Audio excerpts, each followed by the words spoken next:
my true gratitude to the Festival of Voices Committee for honouring me in this way today. It was totally unexpected when they came up with this idea, but I couldn't be happier with the manner of the celebration.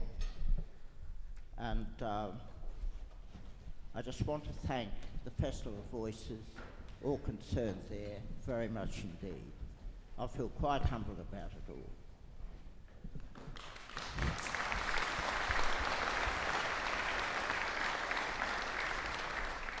Now, I'm aware probably that a lot of you may not have got to see a program, the full program, the 20-page program, which I believe is online, and when you booked your ticket, it would have been possible to see that program, which is quite fulsome. I must now refer to the songs of Come and Gone you've just heard.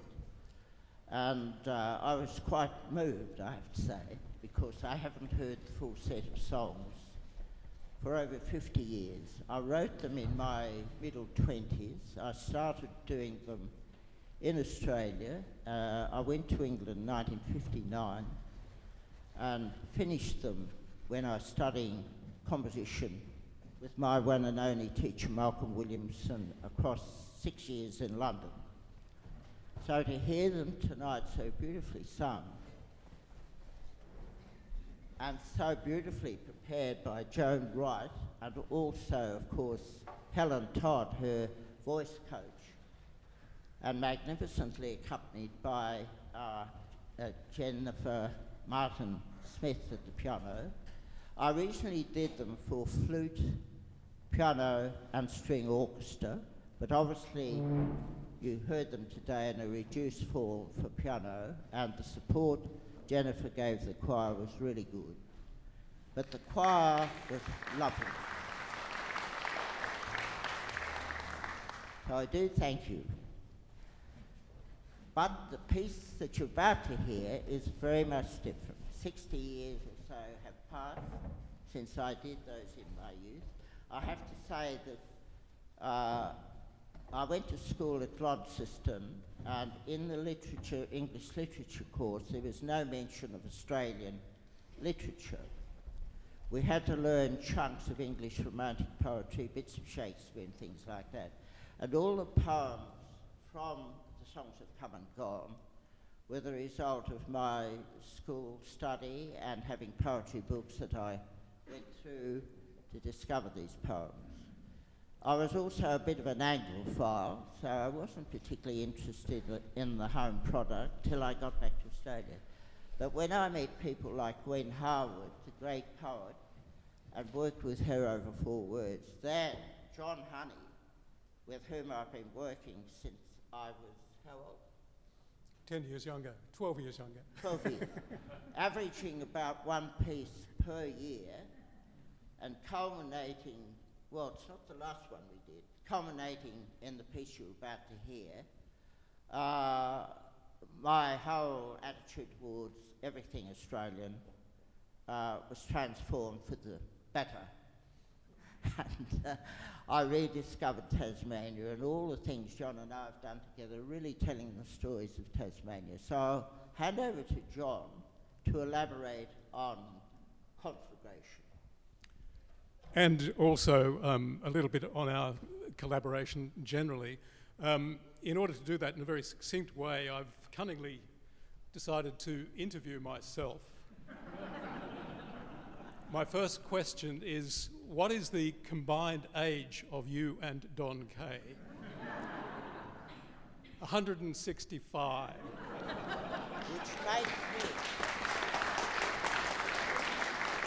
Which makes John 77 today.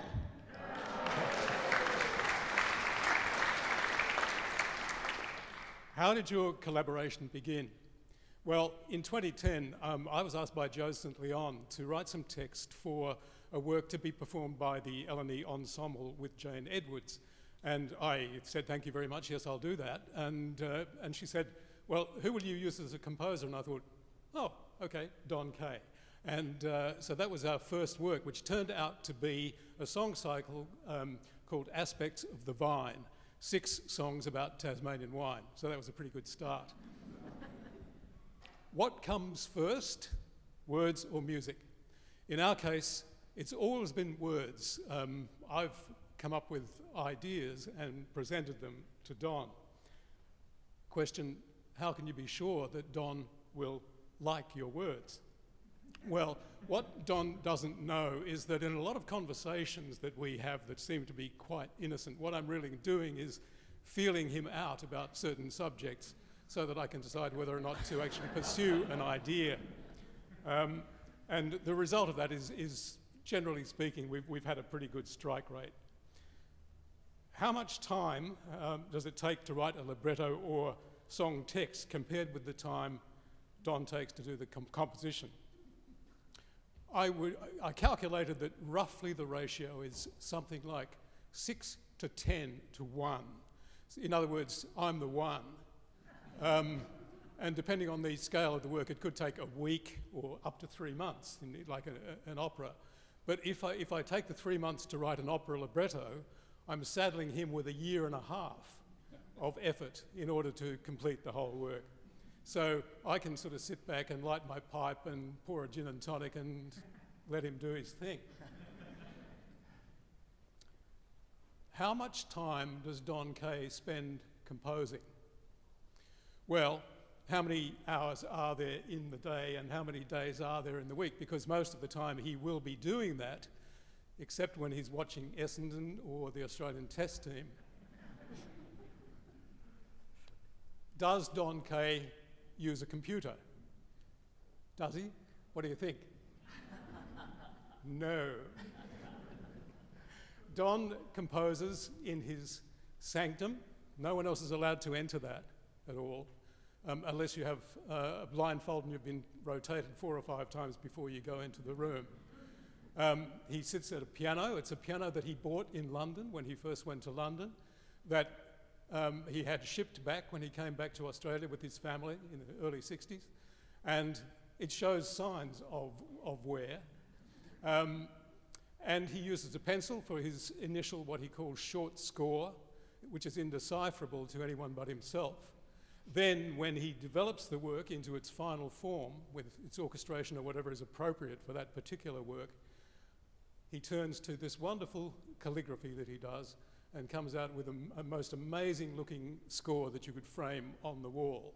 And a lot of performers like to work from the handwritten score rather than a typeset score. But Don has some terrifically faithful collaborators who transform his work into the digital domain for posterity.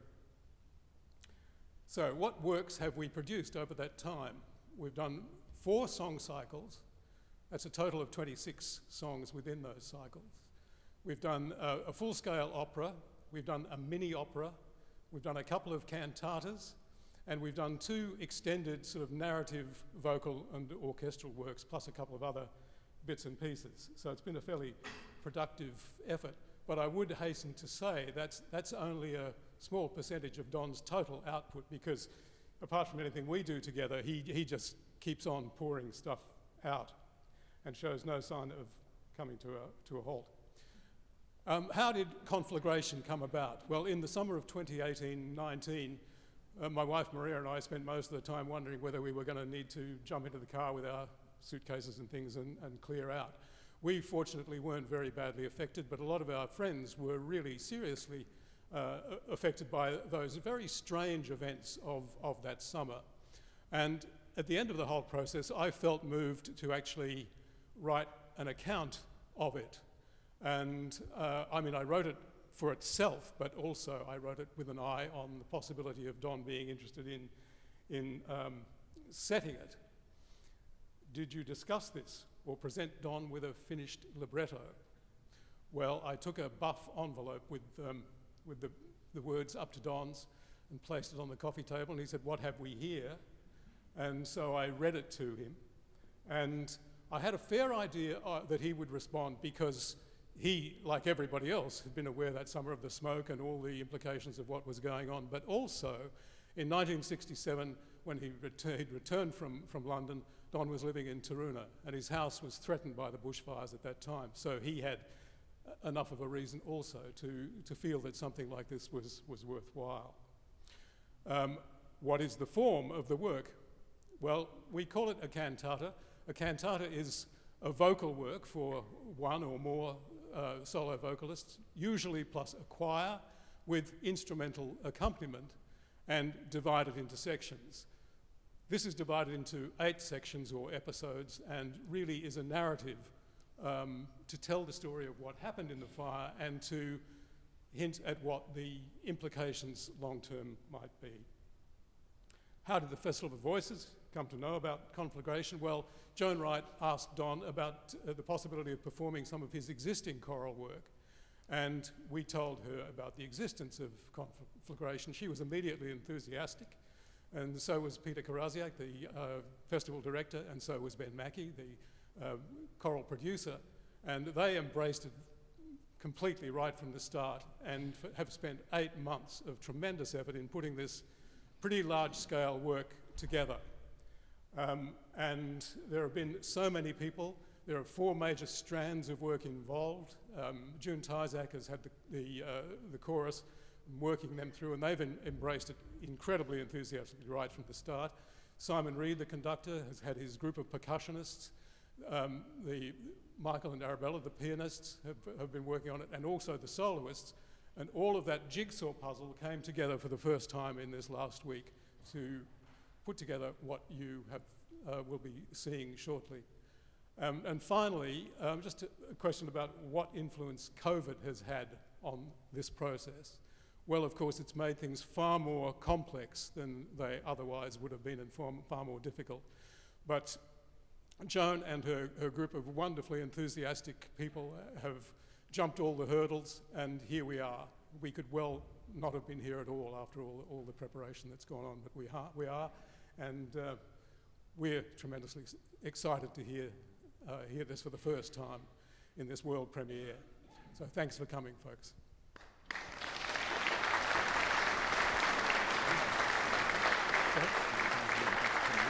Yes, sure. Just very quickly, can I just say that the combination of 6 percussionists, 2 pianos, is an unusual one. In my experience, it's unique. And when we first heard it all together on Thursday night, it took me about half an hour to get used to the actual colour spectrum. I initially felt I'd like to have a conventional orchestra, preferably the TSO, I suppose. And the conventions of orchestra, chorus, soloists. Simon Reed, if nothing else, is very practical and down to earth and got a good musical imagination. He suggested the combination we used for a couple of reasons. It was an ensemble where the players would be more readily available in Hobart. Also, the rehearsal schedule would be able to manage enough rehearsal we anticipated to be able to get it to the level it's got to today. So I express gratitude to Simon Reed, who not only made that very good suggestion, but also knows my music so well for over 20 years, near 25 years, I think. He has premiered so much of my ensemble music. He's perfect for this job today. Let me just say too, John has always initiated the ideas together, as I think he told you. I've always seen my role as supporting his marvellously crafted texts. They really are very well crafted. So, say with the opera that some of you may have heard, as well as Conflagration particularly, I trusted his pacing of the very accurately researched progress of the dreadful fires we had a couple of summers ago, and we probably all remember quite well. The relevance of this piece as a big statement, really, about the need to be very climate change conscious is very much in our two minds as we did this. All I can say is, to quote John's text, you're about to be in for a great conflagration. Thank you very much.